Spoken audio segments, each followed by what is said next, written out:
How No, you doing, Steve? How you doing, Tony? I'm good, thank you. Yeah, Yes, so Stevie. we're just giving up a nice little trivia question with an incredible prize right now. And so we're waiting for that. And Zuki answers it again with Patty. Passionate Patty. Congratulations. Go ahead and message me on Discord and we will have your incredible prize ready for you. But this is our prize right now. For For if you know the rest of me, us. I'm if anybody who follows me knows that Broken Sword is my favorite adventure game of all time and close to my favorite game of all time. And we have the gentlemen that are responsible for Broken Sword and for Revolution. How's it going, Tony and Steve? Pretty good, thank you. Thanks for having us on. First of all, you guys try put your cameras back on now. You should be able to if you were having problems If you want. before. All right. Okay. Steve, stay. There's There Steve. you are. Hey, we got Uh-huh. both. All right. Cool. They told us you would do that, you see. We apologize for that. So Yeah, it's too much. It's too much work for us. that finger click, man. You do that for a living. You click for a living. So, tell us a little bit about yourselves and about your history. Let's go with Tony first. Okay, so I started playing adventures back in the early 80s, the 8-bit days of text adventures, and did that for a bit, and then tried to write my own, didn't really get anywhere. Eventually, I met Charles Cecil, and we started Revolution up in 1990, and did a game called Lure of the Temptress, then another one, Steel Sky. And then the big one, Broken Sword, in 95, 96. That's probably is the best known one. And I stayed there like 25 years or so, writing all of the games for Charles. Everyone's heard of Charles Cecil, of course. I mean, Charles was the genius behind the designs, and it was like people like me and Steve that actually put those games together and made them work. And Steve? Well, I'm a lot longer in the tooth than than Tony, and when I was a kid, we had no computers, so I didn't get into it. And I went through a couple of careers, and I did astronomy and astrophysics at university, but left that behind and kind of went through a few things before eventually finding myself between jobs, and somebody said, "Oh, Revolution are looking for an artist.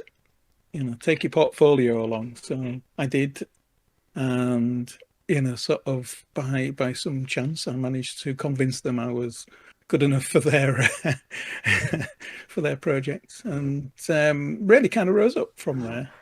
Started as an artist, doing some background work and doing some background sprites and stuff like this on Beneath the Steel Sky, and then we moved on to Broken Sword, and I became producer on that project, and then started doing writing and design on In Cold Blood, and sort of like eventually went freelance in 2004.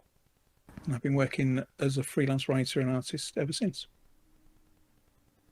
We're going to ask you guys to reminisce about, the good old days at Revolution. But first of all, before I ask this question, I'm going to preface it by saying I'm going to ask it and then I'm going to leave. Not because I'm not interested in the answer, but because I desperately need a break. But I'm still going to be listening. So, but you both, not just games, you've both got books to tout. Tony has a new one on Kickstarter right now. Only until tomorrow. So Yeah, last day. Your race over to get it. It's to back it. It's called Revolution: The Quest for Game Development. And Steve has a bunch of books too that he's written. So I'd love for you guys to talk about your careers as book writers, not just game developers. And I will see you in a bit. Okay. Well, I'll start, I guess. I mean, where to start? I mean, a lot of time has gone by since we set up Revolution back in the 90s, and it just seemed like a good time for me to try and figure out what we did and how we did it, and put it all down on paper so that it didn't get forgotten. And there's it's a good thing to have it down for the record, but also to kind of learn from it. I mean, listening to some of your guests before, I think there's a general sense that adventure games are coming back, making a sort of slow return, and that seems to be gathering speed. And I think what you're doing with your new website is indicative of that. And there's good reason to be optimistic about adventures again, because for a long time there wasn't, but I think now there is. And I'm quite interested in doing some more work on adventure games. So I think to go back and look at what we did and how we did it, and stuff that we'd probably forgotten about, seemed like a worthwhile thing to do. So basically, about a year ago, I just started writing a page a day, and starting back in 1985, and worked my way 6 months through the whole thing, and spent the last 6 months editing it, and now it's there on Kickstarter and doing pretty well. So that's the story of that.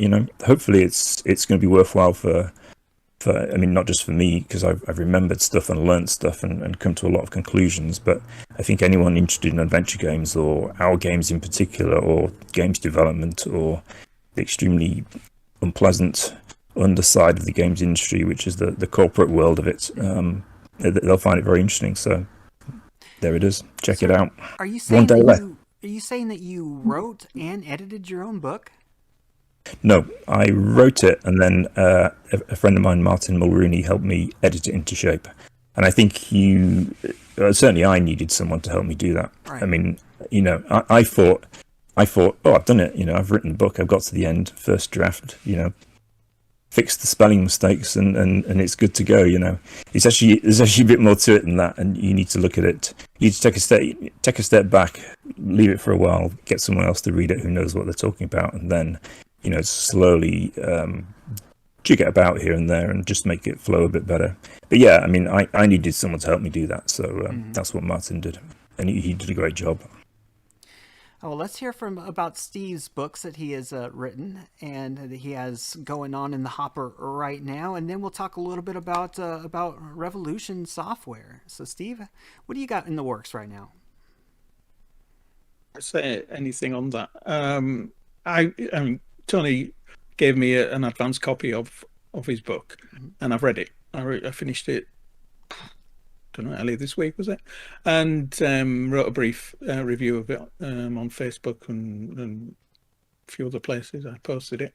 And it's a great book. Sort of. I mean, obviously there might be an element of bias there, the fact that I know Tony well, but there's a lot of stuff in there that actually surprised me. I mean, obviously from before I knew Tony, from his early days in when he was at school and first getting into programming and stuff, and then stuff behind the scenes that I wasn't party to even when I was at Revolution, because obviously there were business decisions and things like this. And it is a very honest book, and I think it is very well worth reading for anybody interested in sort of the history of game development, and Revolution in particular. So if you haven't sort of ordered your copy on Kickstarter, then I think that you ought to really dash over there and do so. And on my own front, I mean, I've written a number of books over the years. So I've done an urban fantasy, I've done a children's novel, which is kind of like a mystery adventure. No magic or anything like that, just a mystery, and a picture book, and a couple of game writing books. One came out in 2006, which was published at the time by ANC Black, but because they were then bought up by sort of, God, I've forgotten the root of that, but they kind of like bought it, Anyway, it's now published by Bloomsbury. But then last year I wrote and released a book called An Introduction to Game Writing, which is based on a number of sort of workshops and talks and stuff like this that I've given over the years. So I kind of knew that the book worked as a workshop, and it was just kind of like turning that. Now I'm working on a book called 201 Things for Better Game Writing, which I've written the first draft, and I'm now editing and polishing. And yes, I do my own editing. Oh boy, that's Tough that's job. quite a bit of work. Yeah. Well, okay, so let me just ask you guys real quickly. When it comes to Revolution, so and I'm sure this is going to be in the book, so kind of give us a little tip. What was it like in the early days of Revolution software? It was fairly chaotic. I mean, it was a very good bunch of people, quite by accident, really. I mean, when we did Lure the Temptress, there was what 6, 7, 8 of us maximum, and everyone was a unique character with very strong ideas, and we were usually arguing about something, and it was kind of like an unruly rock group, really, with things getting smashed up and people fighting and all of those things. But there was also this kind of creative spirit that somehow managed to work together, and we made Lure the Temptress against all the odds, really, because we had no money, and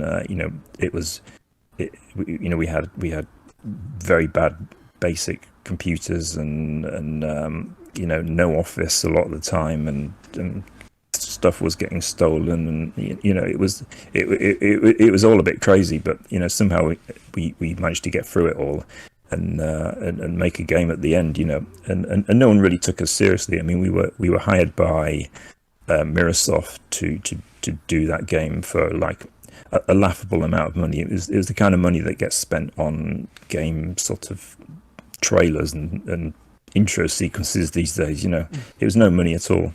And then Robert Maxwell fell off the boat, and they went bankrupt, and so then we re-signed the game with Virgin Interactive, and that was probably the best thing we ever did, because Virgin for a very short amount of time were a really great publisher, and they kind of believed in us, and so we had Revolution and the unruly group of people there, and Virgin Interactive, who were kind of the publishing equivalent of us, really. They kind of saw themselves as rock stars, and they didn't care what anyone thought, and they did whatever they wanted, And for a very short amount of time, the combination of them and us worked very well.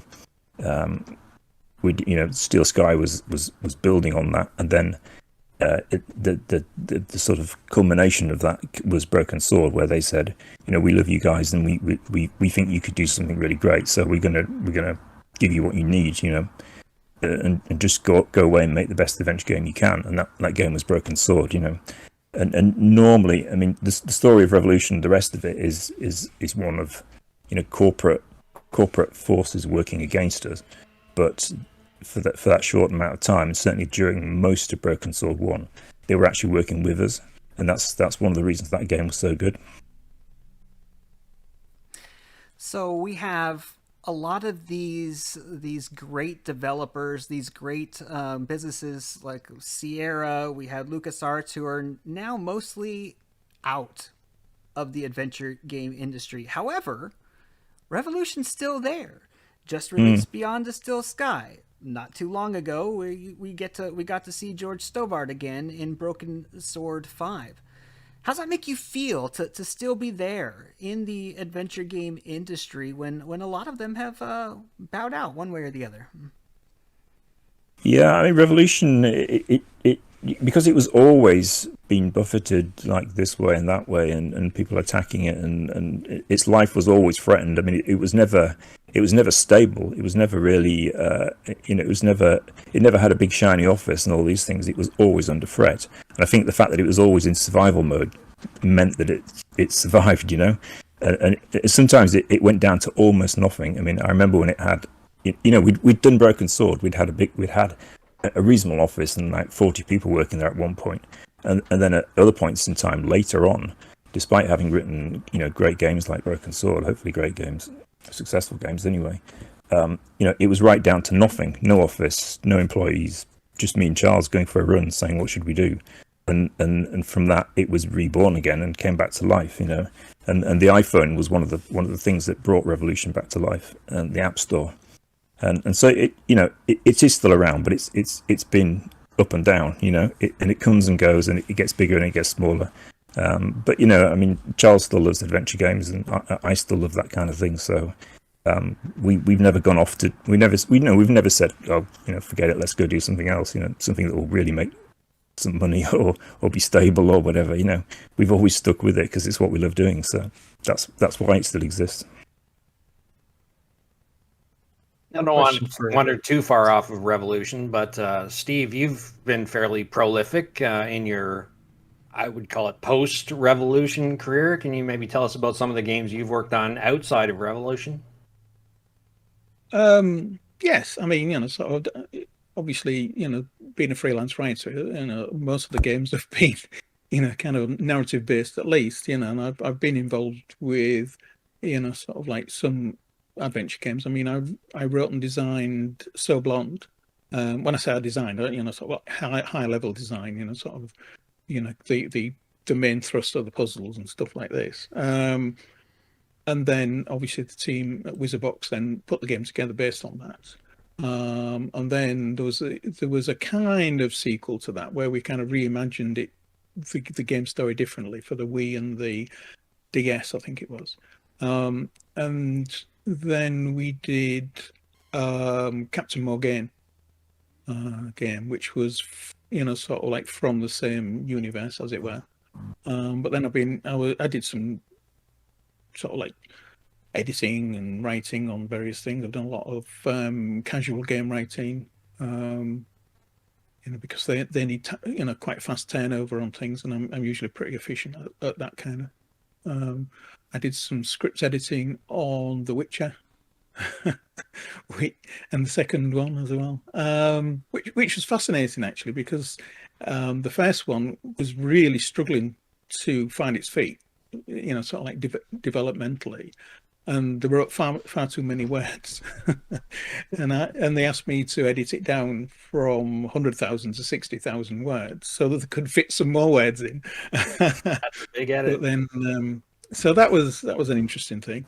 And so it's just been kind of like pretty steady, really, And then last year, I got involved with writing a children's app, aimed at introducing them to the problems of climate change and things like this. So it has sort of a lot of adventure elements, right? In the sense that kind of like you have to find out how to combine things, how sort of like how you're going to use things on other things in order to like use a bucket on the bath to empty the water, but you can't throw the water away because that would be wasteful, so you put it in the water butt outside, so then you can then use it to water the garden and stuff like this. So it kind of has a sequence of things that are all kind of like climate related, as it were, but not just climate, about looking after the environment and right. bees and butterflies and so on.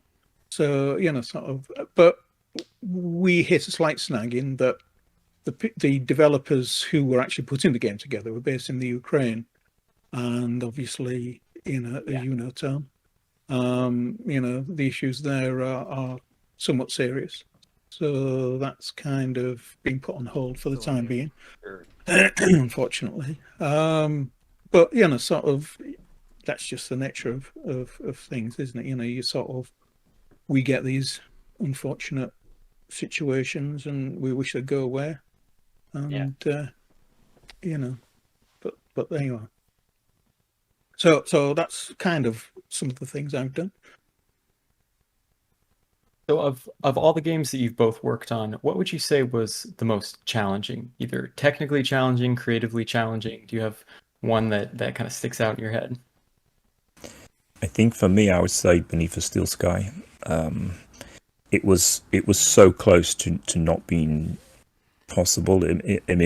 We had such a small team, and the game was a lot bigger than the resources that we had for it. So it was stretched very thin indeed. I mean, it nearly didn't get done. I think people were just really quite on edge. It was it's hard to describe, but at the time it seemed like a pretty difficult one. I mean, we've had other ones that have gone on too long and broken the budgets and all the usual things. I mean, In Cold Blood was a game that went on and on and on, being a massive game that was too big. That one was difficult. I mean, Broken Sword itself was well, actually, it took less than 2 years, which seems quite remarkable now. I mean, at the time they were saying we were running out of time, running out of money towards the end, but really it was relatively easy, and it didn't really overrun, considering how much is in it. Yeah, the rest of them, I mean, the budgets are always too low, and you always run out of time, and there's always crunch and all the usual stuff. But yeah, Steel Sky was pretty hard. I mean, you were there, Steve, for that. Did you think it was difficult compared to the later ones? So we have I think a lot of people. I was shielded a lot from the development. The actual implementation and stuff like that. People would just say, "Do this for us," and I'd create some sprites of steam or rocks or something like this, and that was it. So I didn't really get into that side of things until Broken Sword, and then to me, Broken Sword. I think that I mean, you look at the size of Broken Sword and the number of resources that went into the making of it. I mean, it was going to take 2 years, sort of in hindsight. And I think that we did an astonishing job getting it done in that 2 years. And to do the sequel in a year was even better. I mean, it's a slightly smaller game, but even so. But as Tony mentioned as well, the In Cold Blood, I mean, that was just a nightmare. That was like 5 games worth of content, really. Yeah. We should have made it a lot smaller. It could have been 6 games, couldn't it? Break it up into episodes or something. Yeah. Speaking of episodes, breaking it up, there's a lot of people on YouTube. Almost everybody who's in here is asking, okay, Broken Sword 6. We've seen a Beyond the Still Sky. We've seen a propensity for Kickstarter games to be thrown out there. Is there a chance that we get a Broken Sword 6 in the future? Well, I can't speak exactly for Revolution. I mean, I know what they're working on, and it's seriously good what they're working on at the moment. I think they're building up towards another Broken Sword game. I mean, it's certainly something Charles I know is thinking about, and I think he's got a design for it and stuff like that. So, I mean, yeah, I mean, it's a logical thing to do. I know he's up for it. I mean, he's done. We like to do one game and then do something different, and then come back to the other one. And they did Beyond, and I think it would make sense to go back to Broken Sword 6. It's a case of working out how to do it and how big it should be and how it would be funded and how to do it without it being compromised or pushed in the wrong direction. I mean, in some ways, Broken Sword is quite a difficult thing to get off the ground because there are certain expectations with a Broken Sword game. You can't take it too far away from what people expect from a Broken Sword. So you have to be quite careful with it and not allow it to be compromised by a publisher who's really looking for something different and just sees the Broken Sword name as something to hang a deal on. You don't want to do that with Broken Sword, so you have to be very careful with it. So I mean, I would rather they were, I'd rather Broken Sword was delayed and didn't come out until Revolution was able to do it properly, than have it compromised somehow, as some of the sequels have been compromised and weren't, to my view, what they should have been, given that they were Broken Swords. So I mean, that's a rambling partial answer. I mean, in short, I mean, I'm sure there will be a Broken Sword 6. It's just a case of finding out how it can be done properly, but I'm sure it will be. No such thing as rambling, especially when you're giving us good answers. But if I can just ask you a little question about something that you mentioned regarding its sequels, things that you didn't think were up to your expectations. Can you give us an example of that? Well, I mean, the adventure genre itself was going through difficult times more in the past than it is at the moment, where it's finding its feet again, and it seems to be finding its feet in a very traditional adventure way, which and going back to what it should be and building on it in a more gentle way, a more respectful way, perhaps is the way to put it.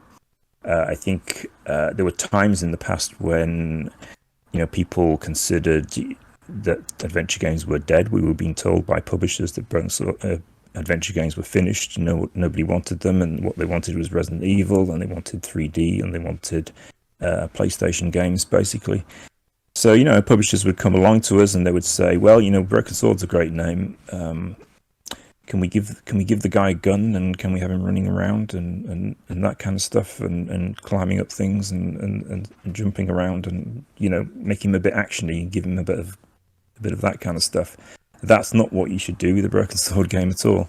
They should have said, "Oh, can you write us a completely different game," rather than something with Broken Sword hung on it. So Broken Sword 3 is an example of that. I mean, it's kind of okay. I don't dislike it. It's not how I would have done it, but it was okay. Broken Sword 4, I would not say the same about. I think that was too compromised, and that's something I would express regret over. Broken Sword 5, we managed to take control of it again because it was crowdfunded, so it went back and was more traditional, and I think that was a better thing to do with a Broken Sword game. So I would hope that continued, and whatever Broken Sword 6 is when it comes, it sticks on the proper line of what is expected from a Broken Sword.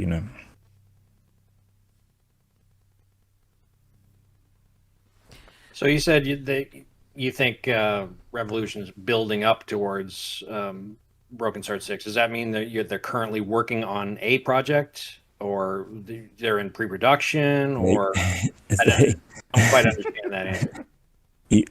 I can't really say what they're doing. Right, I'm not trying to opinion anything. But yeah. They are working.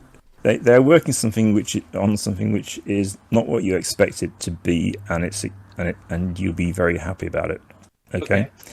I know that Charles has a Broken Sword 6 and has a plan to do it in when the time is right. So, yeah. That's probably as much as I can tell you. Yeah, Jack's not trying to pin you with the question. I would, however, but you've given us what you can. This is awesome. I love going back and talking about some of these incredible games, the nostalgia factor of Broken Sword. And that's one of the great things about adventure games in general, the nostalgia. We loved them as a kid, we love them now, and we're so happy to see that Revolution is not only still putting out games, but putting out good ones. We're happy to hear that you're having a book that's coming out. We'll get to learn a little bit about Revolution behind the scenes. We're excited that Steve has had his success as well. And we're excited that you guys were able to celebrate our launch today at Adventure Game Hotspot. Yeah. Thanks for having us. It's really great what you're doing, and as I said, I think it's a part of the whole adventure games coming back to life. So I mean, it's a sign that good things are coming, for everybody. So well done, good, and best of luck to you. Thank you. And we look forward to reading your book. And I've already read your books, as you know that, Steve, a lot of your books, as we have talked in the past. Gentlemen, it's an absolute pleasure. You guys have a wonderful, wonderful day, and take care.